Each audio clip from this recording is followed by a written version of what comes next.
اچھا، حضور صلی اللہ علیہ وسلم کے بعد ہمارا عقیدہ سن لو نا، میں نے صحابہ کے عقیدے سنائے. اہل سنت و جماعت جو صحابہ کے طریقے پر ہیں، حضرت ابو بکر، حضرت عمر، حضرت عثمان، حضرت علی رضی اللہ عنہم، یہ چاروں خلفائے راشدین، یہ چاروں سچے، ان کی خلافت بھی سچی، کوئی شبہ نہیں. یہ آپس میں شیر و شکر، ایک دوسرے سے پیار کرنے والے. خلافت علی منہاج نبوت 30 برس کے بعد ختم. اجماع صحابہ، جس بات پر صحابہ جمع ہو گئے وہ حق ہے. اجماع صحابہ حق ہے. ان کے بعد علماء کا اجماع بھی حق اور حجت ہے. اجتہاد و قیاس، اجتہاد کوشش کر کے مسئلہ معلوم کرنا، قیاس کرنا قرآن حدیث کے مطابق، یہ بھی شرعاً درست ہے. تو میں نے یہ آپ کو عقیدوں کی جھلک بتائی. ائمہ اہل سنت، ائمہ جمع امام کی، امام پیشوا کو کہتے ہیں، انگلش والے لیڈر کو کہتے ہیں. شیخین کاملین اہل حق سے ہیں. ایک حضرت ابو الحسن اشعری، یہ بھی امام ہے. دوسرے یہ حضرت ابو موسیٰ اشعری کی اولاد سے ہیں. دوسرے ابو منصور ماتریدی. یہ جو دو امام ہیں حنفیوں میں، ایک اشعری اور ایک ماتریدی. یاد رہے گا نام، اشعری اور ماتریدی. پھر کہیے گا، اور ماتریدی، یہ دو امام ہیں حنفیوں میں. جو امام ابو الحسن اشعری کے عقائد کی پیروی کرتا ہے اسے اشعری کہا جاتا ہے. جو اب امام ابو منصور ماتریدی کے پیروی کرتا ہے اس کو ماتریدی کہتے ہیں. میں آپ کے سامنے ماتریدی ہوں. ہم کون ہیں؟ ہم کون ہیں؟ لیکن ہم اشعریوں کو بھی غلط نہیں کہتے. امام منصور ماتریدی نے جو تعبیر تشریح کی وہ زیادہ بہتر ہے. اس کے مطابق ہم حنفی ماتریدی ہیں. حنفی، یاد کر لو، حنفی. کبھی آپ کو اس میں فرق بھی سمجھا دوں گا انشاءاللہ. امام اعظم، 4 اماموں میں امام اعظم حضرت نعمان، کیا نام لیا میں نے؟ نعمان بن ثابت. اس نام سے آپ کم جانتے ہیں. امام اعظم ابو حنیفہ، سب کہیں رضی اللہ تعالی. ان کی وجہ سے ہم حنفی کہلاتے ہیں. یہ جو امام ماتریدی ہیں، انہوں نے جو کچھ بیان کیا وہ امام اعظم ابو حنیفہ کے موافق ہے.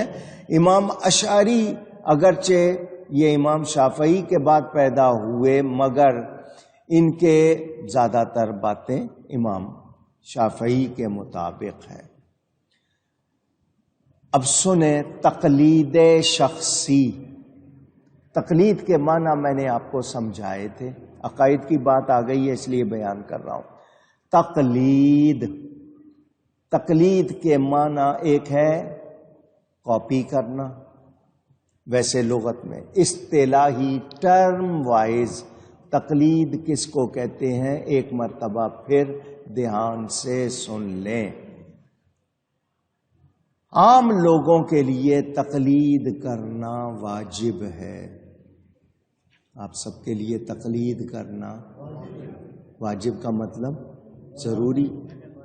سنیں، آپ قرآن اور حدیث سے خود مسئلہ معلوم کر سکتے نہیں تو کیسے عمل کریں گے؟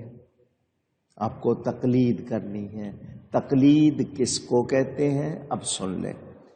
کسی شخص کو دین کا سچا عالم مان لینا کہ یہ شخص قرآن حدیث کا جاننے والا ہے، دین کا صحیح عالم ہے.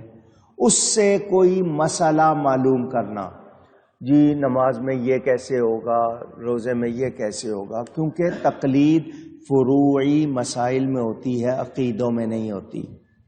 عقیدوں میں تقلید نہیں ہوتی. دھیان سے سن لے, کسی شخص کو دین کا سچا صحیح عالم مان کر اس سے دین کی کوئی بات پوچھنا, جو وہ جواب دے بغیر دلیل کے ماننا, اس کو تقلید کہتے ہیں. مثلا آپ آئے میرے پاس, آپ نے اگر مجھے گمان کر لیا کہ میں دین کا عالم ہوں, آپ نے پوچھا مولانا صاحب میں نے ایک طرف سلام پھیرا دوسری طرف سلام پھیرنا بھول گیا, کیا میری نماز ہو گئی؟ تو میں جو جواب دوں آپ اس کو مانیں گے یا نہیں؟ اسی کو تقلید کہتے ہیں. اس کو آپ اس پر مجھ سے دلیل نہ مانگے, کہاں لکھا ہے؟ چونکہ آپ نے یقین کر لیا میں جو جواب دوں گا وہ دین کے مطابق دوں گا, صحیح دوں گا, تو آپ مجھ سے دلیل نہیں مانگیں گے, جو میں جواب دوں گا وہ مان لیں گے. اس کو کیا کہتے ہیں؟ اس کو کیا کہتے ہیں؟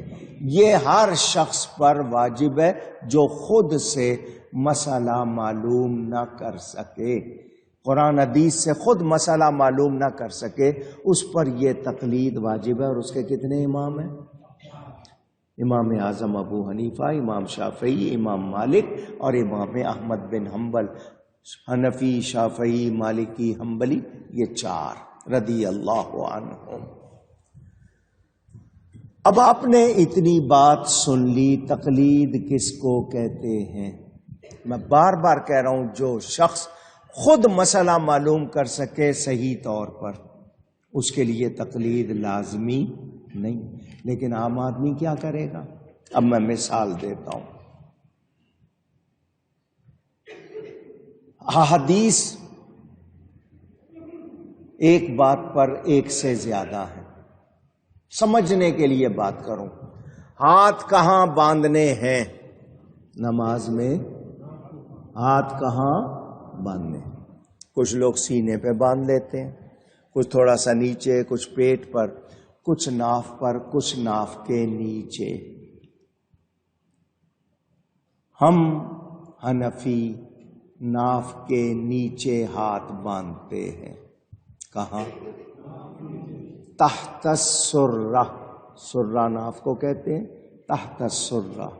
وضع الکف علی الکف, یعنی وضع الید, یہ جو آپ کا یہ ہتھیلی رکھنی ہے اپنے یہاں دوسرے ہاتھ کی پشت پر, اور انگلیوں سے کلائی پر حلقہ بنانا, 3 سامنے رہیں گی, چھوٹی انگلی اور انگوٹھا آپ اس کو پکڑ لیتے ہیں. یہ طریقہ نبی پاک صلی اللہ علیہ وسلم کا ہم کرتے ہیں. کچھ لوگ سینے پہ ہاتھ باندھتے ہیں, کچھ نیچے. اگر ایک ہی بات کے لیے 4 حدیثیں ہیں, ایک ہی بات کے لیے, اور چاروں میں الگ الگ بیان ہے, کس پر عمل کرو گے؟ ایک آدمی ہے, اس کے سامنے میں نے 4 حدیثیں رکھ دی ایک ہی کام کے بارے میں, وہ چاروں میں بیان پڑ رہا ہے الگ, اب وہ کس پر عمل کرے؟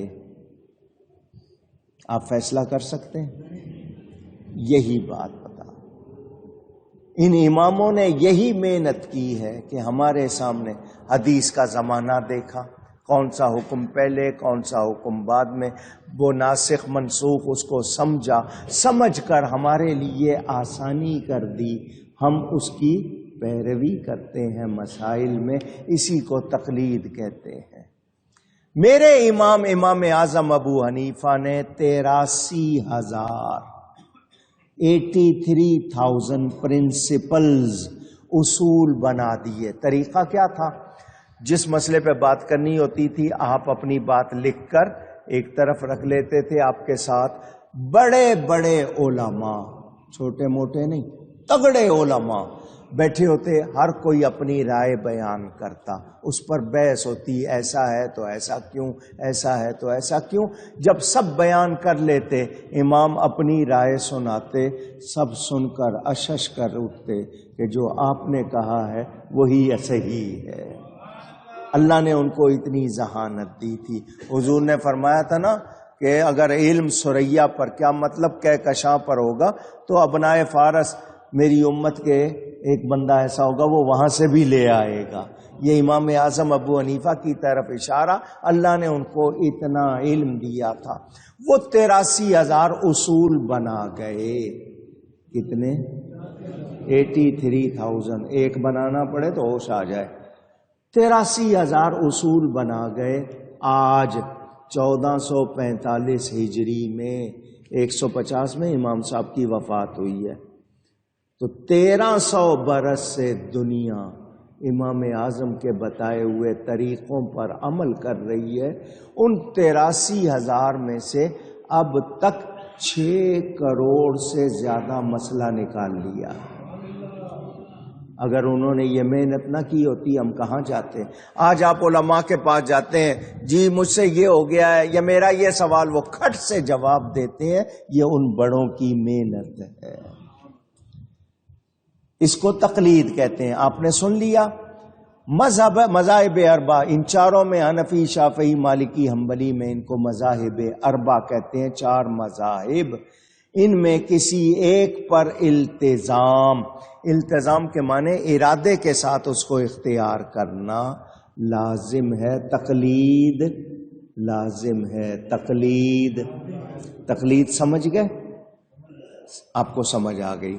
اللہ تعالیٰ فرماتا ہے اطیعوا اللہ و اطیعوا الرسول و اولی الامر منکم، اللہ کا کہنا مانو، اس کے رسول کا کہنا مانو، اور امر والے، حکم والے، ان کا کہنا مانو۔ اللہ اور اس کے رسول کے مطابق جو کہیں ان کا بھی کہنا مانو۔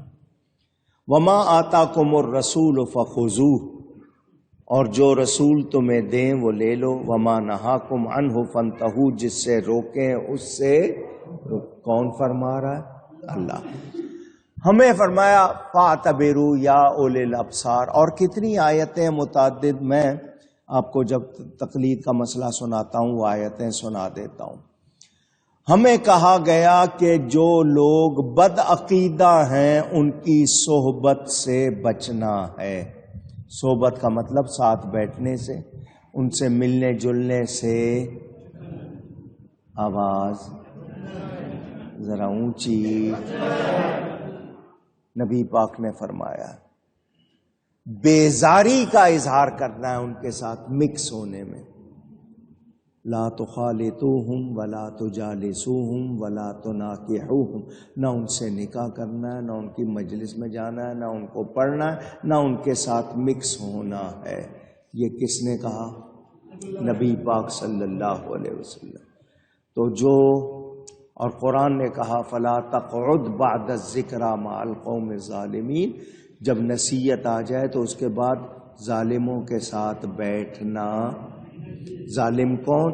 جو صحیح کو غلط کہے، غلط کو صحیح کہے، سچ کو جھوٹ کہے، جھوٹ کو سچ کہے، کام کسی کا نام کسی کا جو ظلم کرے اس کے ساتھ بیٹھنا۔ ہم کہتے ہیں سب کو سننا چاہیے، ہم لوگ اس طرح کی باتیں کرتے ہیں۔ پتہ کیسے چلے گا؟ پھر ایسا پتہ چلتا ہے پھر ایمان چلا جاتا ہے۔ سمجھ آئی؟ یاد رکھیں میرے دوستوں اور بزرگوں، ایک حدیث شریف آپ کو سنا رہا ہوں۔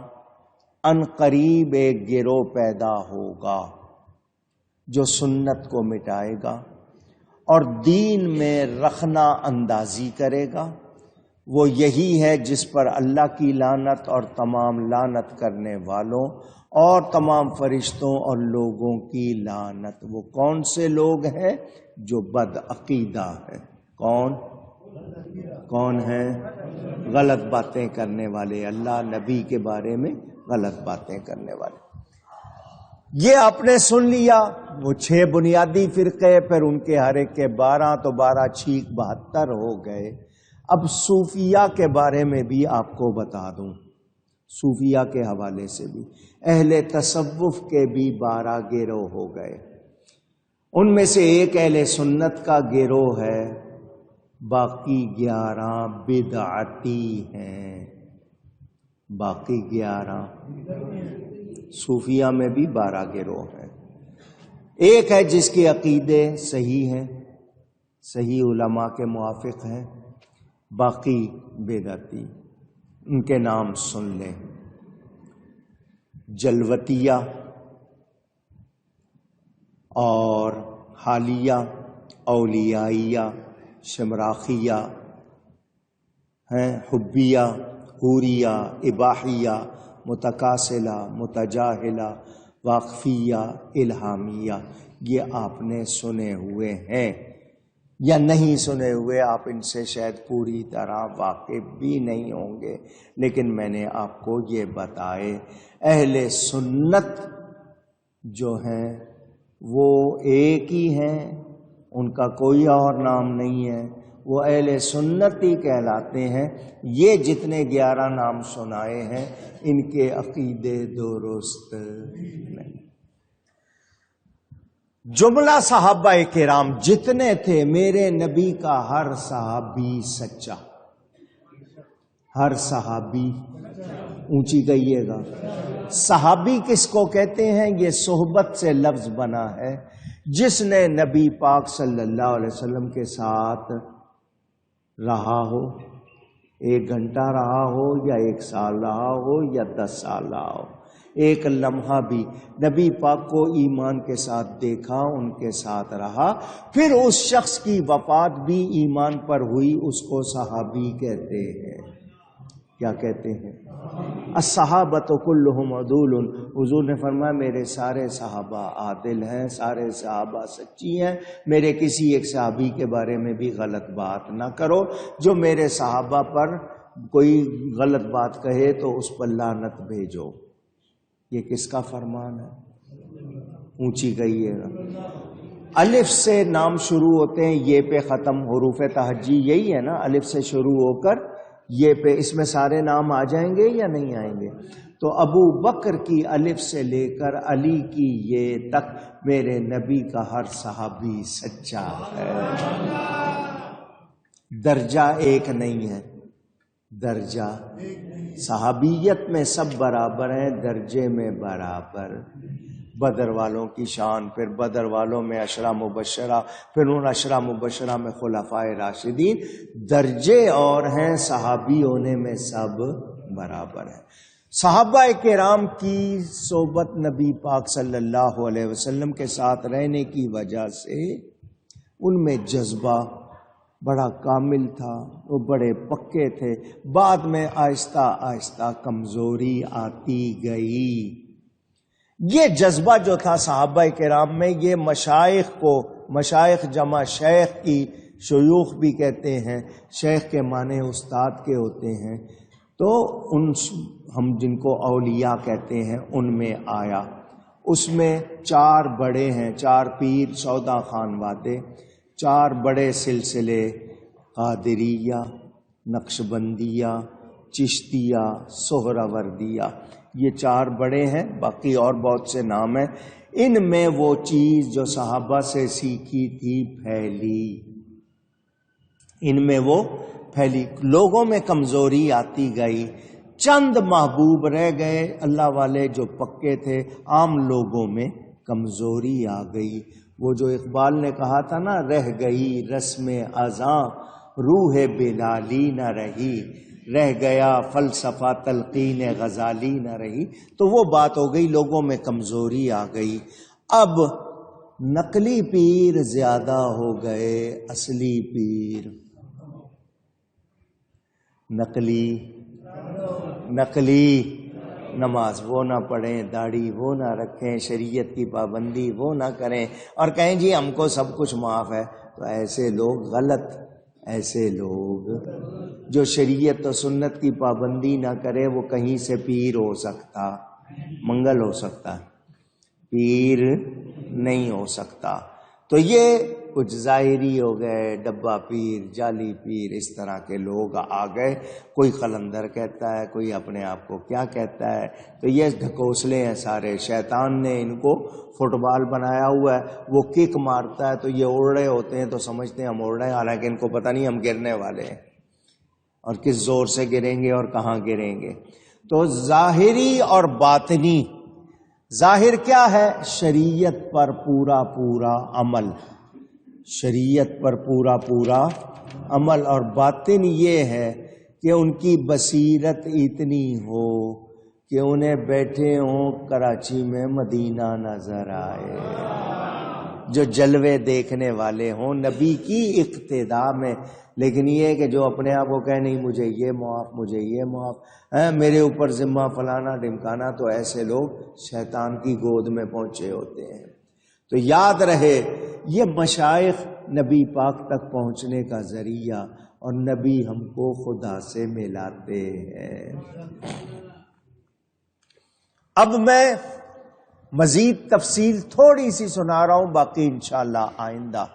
یہ جو 12 گروہ ہوئے نا مشائخ کے، تو جب آپ دیکھیں کہ عقیدوں کی، عقائد کی بات میں اختلافات ہیں، تو کس کی پیروی کرنی ہے؟ اشتہار پہ نہیں جانا، بڑے بڑے بورڈوں پہ نہیں جانا، دیکھنا کیا ہے کہ وہ شخص شریعت کے معاملے میں پکا ہو، کیونکہ شریعت میں کسی کا لحاظ، سید ہے غیر سید ہے، شیخ ہے غیر شیخ ہے، چودھری ہے غیر چودھری ہے، صدر ہے عام آدمی ہے، سب کے لیے حکم، سب کے لیے حکم موجود ہے۔ کوئی یہ کہے کہ میرے لیے کوئی حکم نہیں، تو ایسی بات نہیں۔ اب اصلی صوفی کون ہیں ان کی بھی میں آپ کو 12 باتیں بتا دوں۔ پہلی بات تو یہ کہ وہ اچھی صحبت والے، نیک صحبت والے غلط صحبت میں بیٹھتے اٹھتے نہیں۔ ان کو دیکھو گے مصلی پہ دیکھو گے، ان کو دیکھو گے پاک جگہوں پہ دیکھو گے، وہ غلط جگہوں پہ جانے والے نہیں۔ ان کی فرما برداری کرنا ہے۔ وہ اللہ سے راضی رہتے ہیں، راضی اللہ سے رہتے ہیں، ان کو مخلوق سے کوئی ناراض ہو، کوئی بگڑا ہوا اس سے فرق پڑتا نہیں۔ وہ اللہ اور اس کے رسول کو راضی رکھتے ہیں، خلق خدا سے صلح صفائی رکھتے ہیں، لوگوں سے یہ کسی نے نذرانہ نہیں دیا یا کوئی کسی نے ان کا ہاتھ نہیں چوما تو وہ ناراض نہیں ہوتے۔ آج کل تو آپ کو پتہ نا کیا کچھ ہو رہا ہے، کسی کو دکھ اور رنج نہیں دیتے، کسی کو ناجائز کا یا حرام کام کا نہیں کہتے، حتی المقدور لوگوں کو راحت پہنچاتے ہیں جی، اور شفقت کرتے ہیں، متقی اور پرہیزگار ہوتے ہیں، حلال کے سوا کچھ اختیار نہیں کرتے، ان کو دنیا کی لالچ نہیں ہوتی، وہ کسی کی بلا ضرورت بدگوئی، کسی کے بارے میں برا نہیں کہتے سوائے اس کے کہ شریعت کا کوئی حکم ہو، اپنے آپ کو نیک نہیں سمجھتے، وہ ہمیشہ محنت میں مشغول رہتے ہیں، ان کے اخلاق بہت اچھے اور وہ مزید بہتر بنانے کی کوشش کرتے ہیں، وہ دعوے نہیں کرتے، غلط دعووں سے بچنا بلکہ نیاز مندی عاجزی رہتی ہے، یہ ان کا ظاہر ہے، اور عقیدے کے معاملے میں ان میں کوئی لچک نہیں ہوتی۔ یہ میں نے آپ کو باتیں بتائی۔ اب مجھے بتاؤ جن میں یہ نظر نہ آئے کیا ہم ان کو شیخ مان لیں؟ اونچی اور کہتے ہیں جی مولوی کی شریعت اور ہے، صوفی کی طریقت اور ہے۔ یہ اس طرح کی باتیں کرنے والے سمجھ لینا یہ بہکے ہوئے ہیں، یہ صحیح راستے پر نہیں۔ اللہ تعالی ہم سب کے ایمان کی حفاظت فرمائے۔ یہ عقیدے کا چونکہ بیان آیا نا کہ وہ لوگ ٹکڑے ٹکڑے ہو گئے، فرقوا دینہم وکانوا شیعا، اس حوالے سے میں نے کہا میں عقائد کی کچھ ضروری باتیں آپ تک پہنچاؤں، یہ بیان ابھی جاری ہے، انشاءاللہ باقی آئندہ۔ گفتگو میں مجھ سے کہیں کوئی غلطی ہوئی ہو، اللہ تعالیٰ اس کے رسول صلی اللہ علیہ وسلم کی بارگاہ میں توبہ کرتا ہوں۔ وآخر دعوانا ان الحمد للہ رب العالمین۔